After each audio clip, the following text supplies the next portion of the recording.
This video is to show you how to make a box like this to put in your bandages and your plasters to make a first aid kit.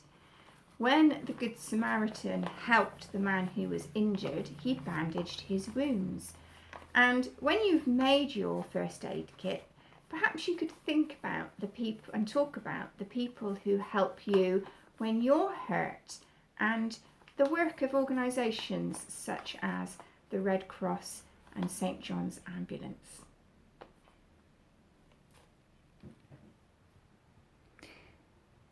To make the box for your first aid box, you're going to need your 2 pieces of A4 paper. And for me, I'm going to use the green for the outside and the purple for the inside. So let's make the outside first, and the first thing you need to do is use the S-bend technique to manipulate your paper into 3 equal pieces across the horizontal or the landscape direction. Its broadest, widest section. So there you go, can you see? And you pinch to create a mark, and then we're going to make those 3 sections more defined by folding the edge up to the first mark, making sure it's level. I need to go up a bit and make a nice sharp crease.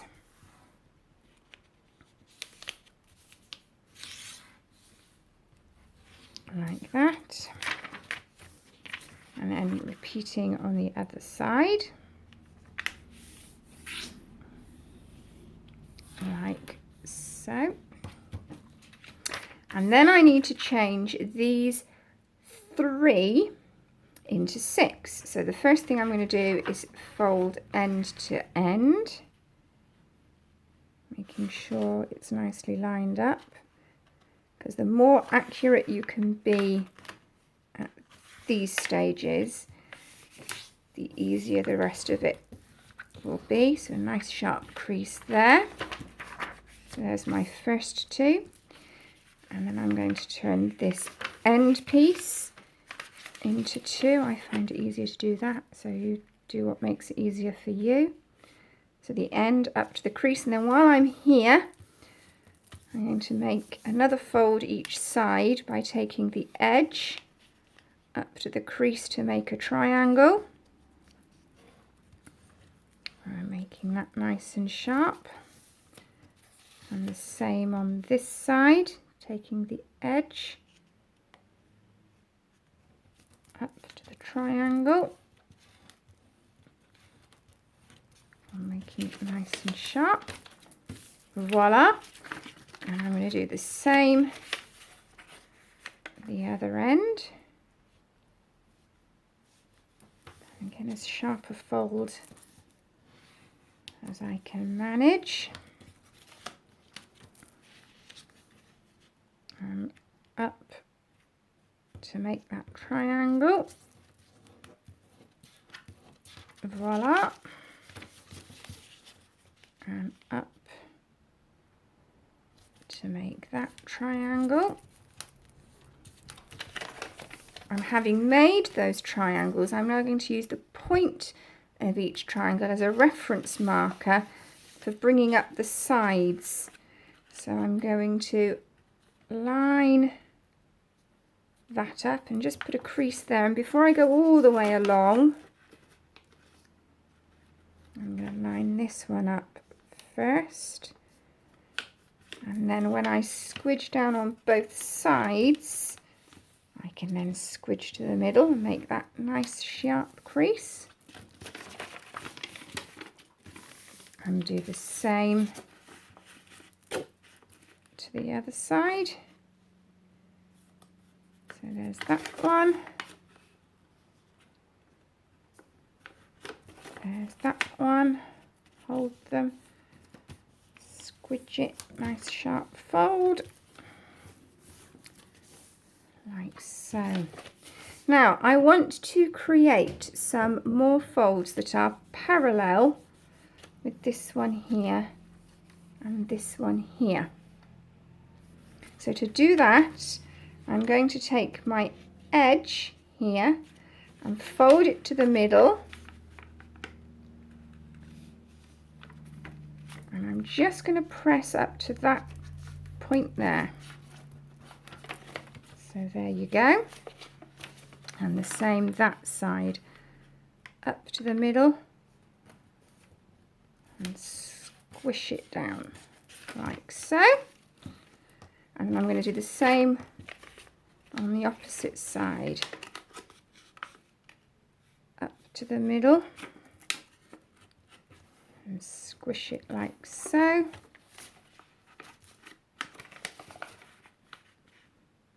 Up to the middle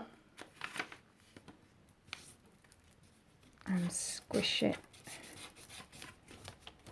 like so. Having got to this point, I am now going to bring this down by tucking those in either side like that and creating a flap like so. I'm going to bring this end up like that. I'm going to fold one side like so, the other side like so, and now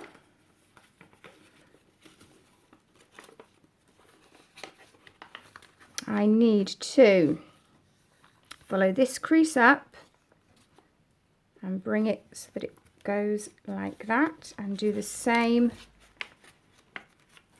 on this side, and then flip it over, and again I'm bringing this crease round and back on itself like so, and the same this side like so. So what we have created is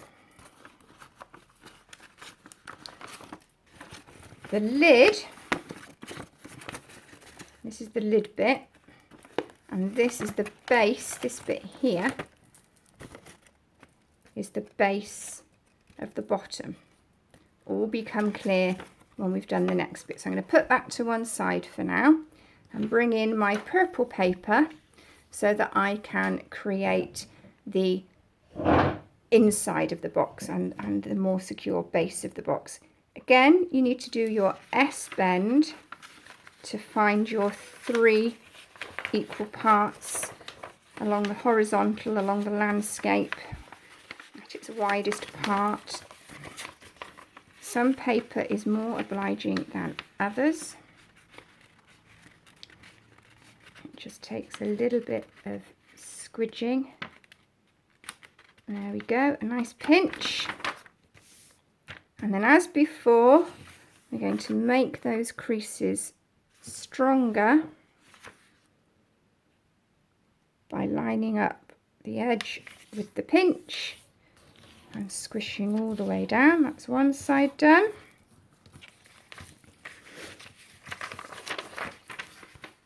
And then lining up with the crease.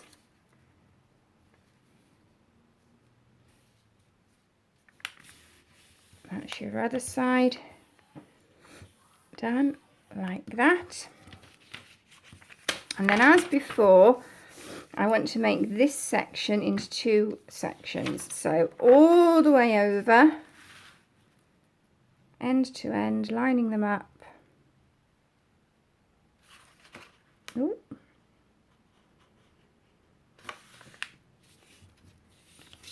Nice firm crease.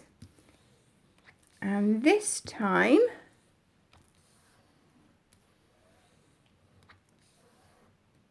whilst we're here, we're going to bring the side over to the fold to make a triangle. Open it out, and the same at the top, like so. And open it out, and then unfold. And this time it's this triangle that I'm going to use as my reference guide. So up to the top of the triangle, make sure that my folds are all continuous, and when they are, squidge out from the middle and down to make a nice sharp fold. Bring it up, out to the middle, and exactly the same, lining them up. And there we go.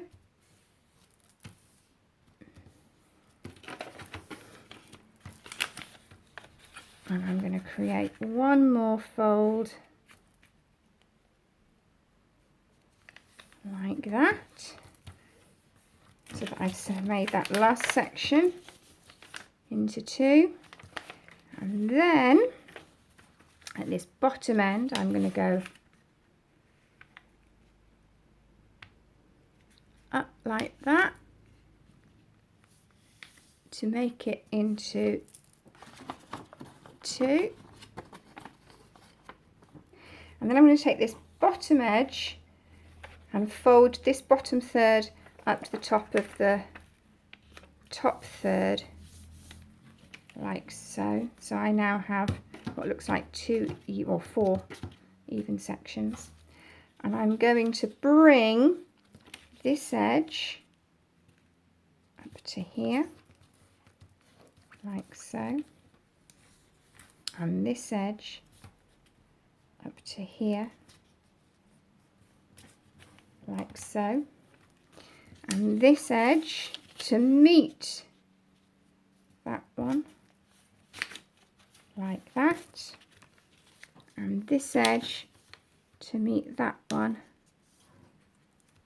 like that, and then carefully fold that in half so it looks a bit like a boat shape. And then, having done that, I'm going to pop that up like that, and as you see, you end up with the bottom of a box. And then I'm going to fold along this third line here,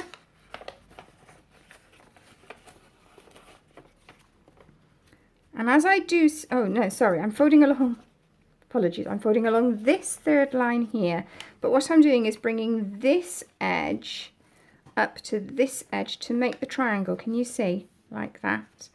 And I'm doing the same the other side, like that. So it now looks like a 3D sort of boat house sort of shape. And then I'm going to pick it up, flip it, and bring this triangle shape over to the back. And as you can see, it's now made one end of a box. So when I do the same on the other side, like this,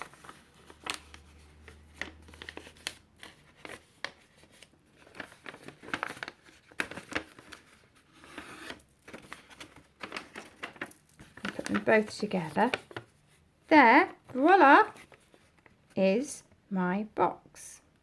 So what we do now is we take this flappy bit, bring in my outer box, and this flappy bit pokes into this pocket, the pocket where you've got the triangular edge.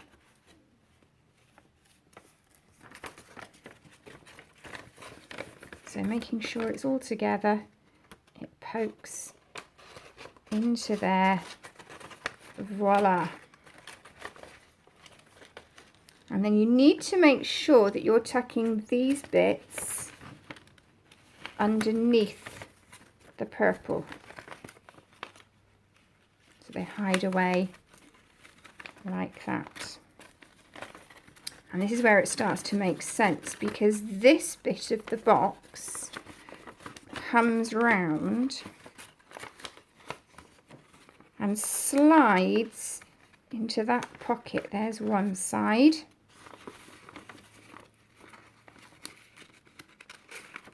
There's the other. And with some persuasion,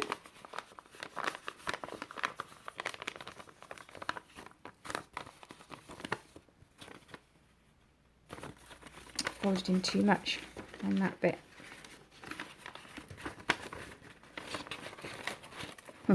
I needed to make sure that I left the triangle bit out, because otherwise it wasn't going to make a lid. So it's this triangle here that you need to make sure is hidden behind the purple. That's more like it.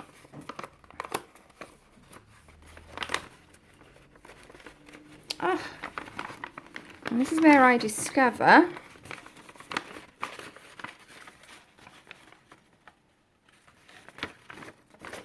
sorry.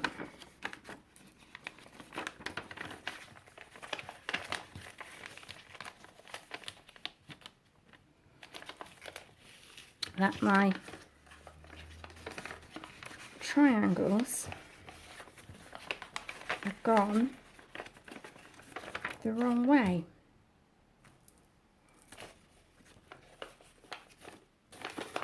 But they're the same as that box. Apologies for this. In like that. In like that. There we go. I was right. In there. In there. Keep that out. Keep that out, please. That goes under.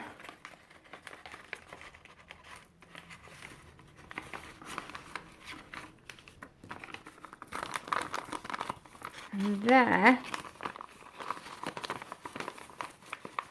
is your completed, doesn't see when you do that, box.